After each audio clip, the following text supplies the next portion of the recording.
A Tale of the Ants and the Beetle. Chapter 1. The Great Garden Flood. In the heart of a quiet garden there lived a bustling colony of ants. Their home, a sprawling network of tunnels and chambers, lay beneath the roots of a large old oak tree. For generations the ants had lived peacefully there, storing food and raising their young in the safety of the earth. The oak tree's shade sheltered them from the hot summer sun, and its fallen leaves offered protection from the rain. But one day, the weather changed. Dark clouds gathered in the sky, heavy and threatening. The air felt thick and still, and the ants hurried about, sensing the storm. "Quickly!" cried the queen, her voice echoing through the tunnels. "Gather all the food, secure the tunnels! A storm is coming!" As the first drops of rain began to fall, the ants worked as fast as their little legs could carry them. They sealed the entrances to their home and huddled deep underground, listening to the distant roar of thunder. The rain poured down in sheets, and soon the garden was drenched. At first, the ants felt safe. They had weathered storms before, but this time was different. The rain didn't stop. It came harder and faster, turning the soft soil of the garden into a muddy river. The water began to seep into their tunnels, slowly at first, then faster, until small trickles became rushing streams. The ants could feel their world shifting, their once stable walls collapsing under the pressure. "We must leave," shouted the queen. "The water is rising too fast." Panic spread through the colony. The workers scrambled to carry the young and gather as much food as they could, but the water was relentless. It surged through the tunnels, sweeping away everything in its path. One by one, the ants were forced to flee, climbing upwards through the collapsing soil until they reached the surface, cold and soaked from the rain. Above ground, the garden they once knew had transformed into a vast, watery landscape. The flowers drooped under the weight of the storm, and the grass was submerged beneath the flood. Their beautiful oak tree, once their shelter, now stood in the middle of a flooded field, its roots drowning. "We have no home," whispered one of the ants. "What will we do?" For a moment there was silence. The ants gathered together, huddling close for warmth, shivering in the relentless rain. Their world had been destroyed, and they had no place to return to. But the queen, though weary, stood tall. "We are strong," she said softly but firmly. "We have faced storms, droughts, and danger before. We will rebuild. It may not be under the oak, and it may not be today, but we will find a new home." The ants nodded, their spirits lifting just a little. Together they began to explore the garden, wading through the shallow waters, looking for dry ground. It wasn't easy, and many times they grew tired and hungry, but they stayed together, encouraging one another. Days passed, and finally the rain stopped. The sun broke through the clouds, and slowly the waters began to recede. As the garden dried, the ants found a patch of land beneath a large, sturdy bush. It wasn't as grand as their old oak tree, but it was safe and dry. And so they began again. With teamwork and determination, the ants dug new tunnels and built new chambers. They gathered food and cared for their young, just as they had done before. Their new home wasn't the same, but the spirit of the colony remained strong. As they settled in, they knew that no matter what challenges they faced, as long as they had each other, they would always find a way to survive. And in the heart of the garden, life went on. The oak tree still stood tall, and the garden bloomed again. But now it whispered a new tale. The story of the ants who lost their home, but never their hope. Chapter 2. The High Side of the Garden. After the floodwaters had receded and the ants had settled beneath the sturdy bush, life slowly returned to normal. Their new home was simple but functional, and they had begun to rebuild their stores of food. But the queen, always thinking of the future, knew that this new home, though safe for now, was vulnerable. The garden had taught them a valuable lesson. They needed to plan for something more permanent, something higher, where the rains couldn't wash them away again. One evening, as the ants gathered for a meeting deep within their new tunnels, the queen spoke her thoughts. "We have survived the flood, but we must prepare for the future. Our colony must expand to higher ground. There we can build a stronger home, one that will withstand any storm." The workers murmured in agreement. They had been thinking the same, especially as they noticed the sloping garden nearby where the water never seemed to linger. "But it won't be easy," the queen continued. "We must dig tunnels that stretch far beyond where we have ever dug before. It will take time, and the journey will be difficult, but I believe in us." And so, the work began. Each day, groups of ants set off to explore the higher parts of the garden, where the ground was dry and firm. They crossed patches of wet soil, climbed over tangled roots, and carefully navigated the garden's rocky terrain. When they found the right spot, high and protected by a wall of tall grasses and flowers, they knew they had found the perfect place to begin their new colony. With excitement, the ants returned to the queen and shared the news.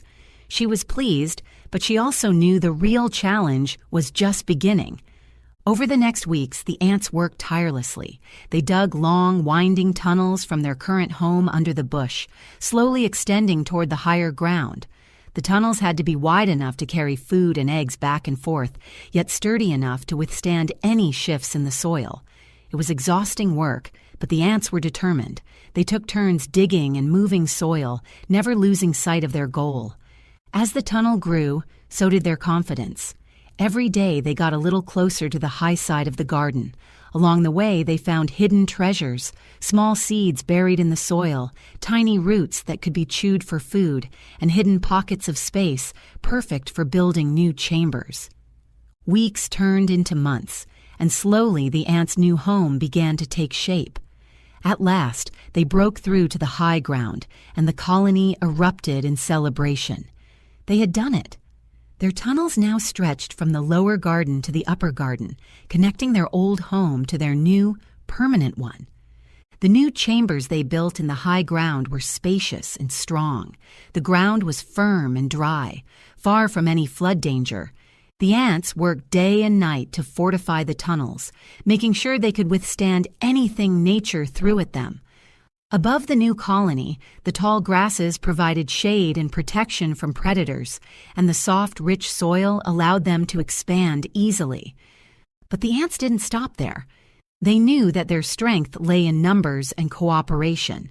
They began to expand their network even further, building new food storage chambers, nurseries for the young, and secret escape tunnels in case of danger.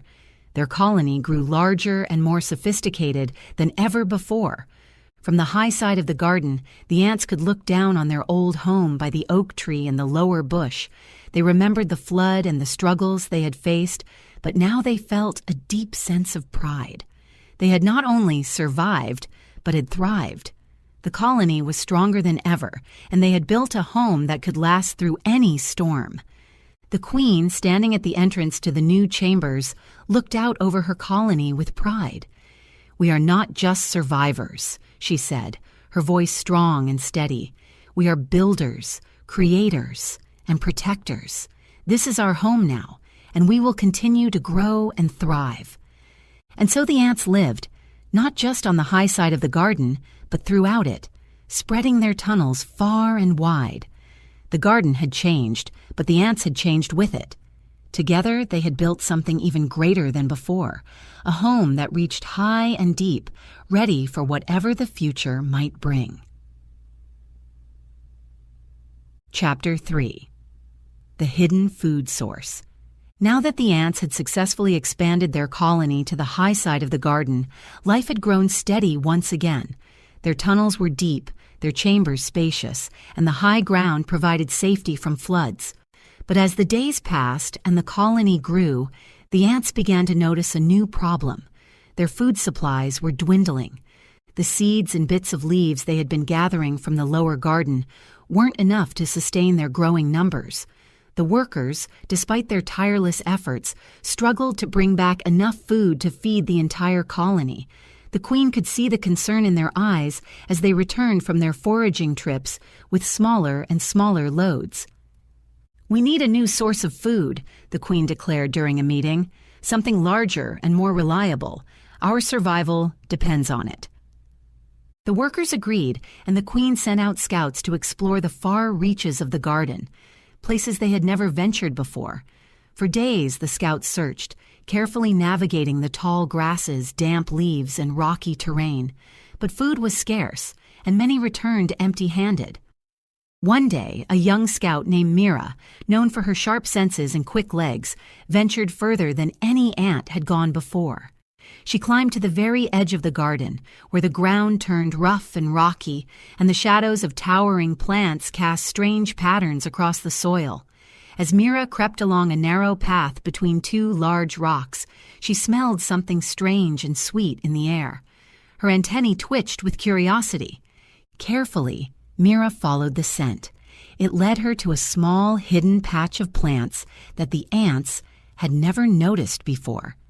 Nestled between the rocks were clusters of tiny flowers, but it wasn't the flowers that caught her attention.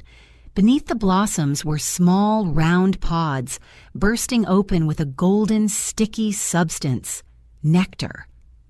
Mira's heart raced. She knew nectar was a rare and valuable food source, far more nutritious than the dry seeds and leaves the ants had been gathering. Excited, she tasted the sticky substance and confirmed her suspicion. This could feed the colony for weeks, maybe months. Without wasting any time, Mira rushed back to the colony. When she returned, breathless and wide-eyed, the other ants gathered around her. "What did you find?" they asked eagerly. "Food," Mira exclaimed. "I found a hidden patch of nectar. There's so much of it, enough to feed us for a long time." The news spread quickly, and soon a team of foragers was assembled to follow Mira to the new food source. When they arrived, they were amazed by what they saw. The golden nectar glistened in the sunlight, and the sweet scent filled the air. Carefully, the foragers collected the nectar, filling their mandibles and storing as much as they could carry. Day after day, the ants returned to the hidden patch, harvesting the nectar and bringing it back to the colony. The golden food was stored in newly built chambers, and the workers, once tired and weary, now moved with energy and purpose. The colony thrived like never before, and the queen watched with satisfaction as her ants grew strong and well-fed. But as the ants grew accustomed to their new food source, they also knew they had to be careful. The nectar patch, though abundant, could run dry one day. And so, the ants developed a plan. They would continue to gather seeds and leaves from other parts of the garden, making sure to preserve their supplies. The nectar would be treated as a special treasure to be used when the other food was scarce. With this balance, the ants found themselves in a time of great prosperity. The colony expanded further, and their tunnels reached new corners of the garden. The hidden nectar patch became their secret, a reminder that even in times of struggle, nature always had something to offer if they looked hard enough. And as Mira, the young scout, stood watching her fellow ants gather the golden nectar, she smiled. She knew that no matter how hard things seemed, there was always a way to survive. Sometimes you just had to dig a little deeper or climb a little higher to find it. From that day on, Mira became known as the ant who found the golden food, and her discovery was passed down in stories for generations. The colony would always remember that sometimes the greatest treasures are hidden in the most unexpected places. Chapter 4. The Ants and the Beetle. The ants were thriving. With their new colony on the high side of the garden and their secret stash of nectar, they were better off than they had ever been. Every day they worked tirelessly, expanding their tunnels and gathering food. Life was peaceful once again, until the day they met the rhino beetle. It all began one cool morning when a group of foragers ventured out to collect food from the far side of the garden. As they passed under the tall grasses and weaved through small rocks, they noticed something unusual, a large shadow looming ahead. At first they thought it might be a fallen branch or some other garden debris, but as they approached, they realized it wasn't a branch at all. It was a beetle. And not just any beetle. It was a massive, dark, gleaming rhino beetle with a thick, armored shell and a huge, menacing horn jutting from its head. The ants froze in their tracks, their hearts racing with fear. Rhino beetles were known to be fierce creatures, powerful enough to crush anything that stood in their way. What was it doing in their part of the garden? The beetle moved slowly, dragging its heavy body across the ground. It seemed weak, as if it hadn't eaten in days. The ants watched as it stumbled, struggling to move, its horn scraping the earth. It didn't look as dangerous as they had imagined. It looked tired and hungry. One brave worker, ant named Tala, stepped forward. "Maybe we should help it," she suggested. The other ants looked at her in disbelief. "Help it? Are you crazy?" one of them whispered. "It could crush us with one swipe of its horn." Tala shook her head. "Look at it. It's not a threat to us right now. It's hungry. We have food. Maybe we can share." The other ants hesitated, unsure. But Tala's words made sense. The beetle was clearly struggling, and though it looked terrifying, it wasn't attacking them. Slowly, Tala approached the beetle, her tiny legs trembling as she drew closer to the enormous creature. The beetle lifted its head, its dark eyes focusing on her. It didn't move, but Tala could feel the weight of its gaze. She cautiously placed a small drop of nectar in front of it and then quickly stepped back. For a moment, the beetle did nothing. Then, slowly, it lowered its head and lapped up the nectar. The ants watched in awe as the beetle seemed to regain some of its strength. It lifted its heavy body and looked at Tala, as if acknowledging her gesture. Seeing that the beetle wasn't dangerous after all, the other ants followed Tala's lead. They brought more drops of nectar and small pieces of leaves, placing them in front of the beetle. The beetle ate slowly, with great care, as if understanding the kindness being shown to it. After a while, the beetle spoke in a deep, rumbling voice. "Thank you, little ones. I have wandered the garden for days without food. I am not as fast or as agile as I once was, and I feared I would not survive." Tala, surprised to hear the beetle speak, nodded respectfully. "We saw that you were hungry. We know what it's like to struggle for food. Our colony almost starved after the Great Flood." The beetle tilted its head.